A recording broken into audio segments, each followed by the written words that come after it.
Hi, leo kwenye Illustrator nitaenda kukuonyesha jinsi ya kutengeneza setting icon. Kwanza utaenda kwenye hizi shapes, utachagua ellipse, utashika alt na shift ili kudrag cycle yako hivi. Ukishamaliza itakuwa ina fill, kwa hiyo nimeondoa strokes.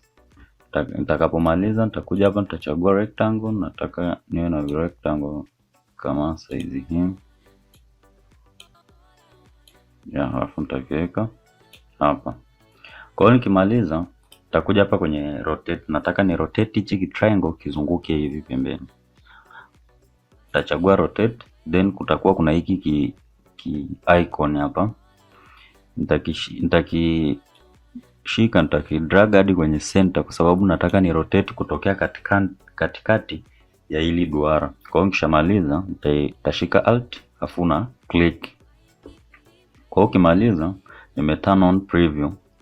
Kwa hiyo nataka ni rotate angle ya ngapi, hapa ndo unachagua kwamba nataka hichi kinenili kiachane kwa angle ya 45. Naona.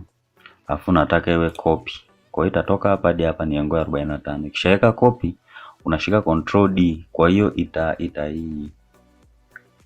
itaipaste mbele kulingana na upana ule ule na angle ile ile. Kwa utabonyeza control D hadi hapo ni sawa. Kwa hiyo ukishamaliza hapo utachagua hii nenili yako ya katikati duara, then utakuja hapa kwenye shapes, utachagua ellipse. Nataka nitengeneze ellipse nyingine kutokea katikati ya hapa. Kwa hiyo ikiwa center nitashika alt na shift, nitadrag, nataka niweke duara hapa katikati.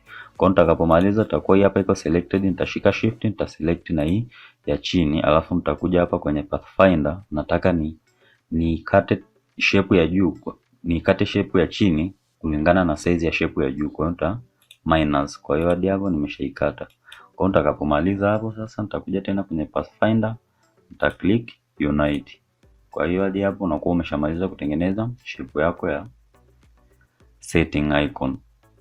Kama pathfinder utakuwa uione, utakuja kwenye window, then utatafuta kwenye pathfinder hii hapa chini, hii hapa utaiclick, then utaiona hapa pembeni.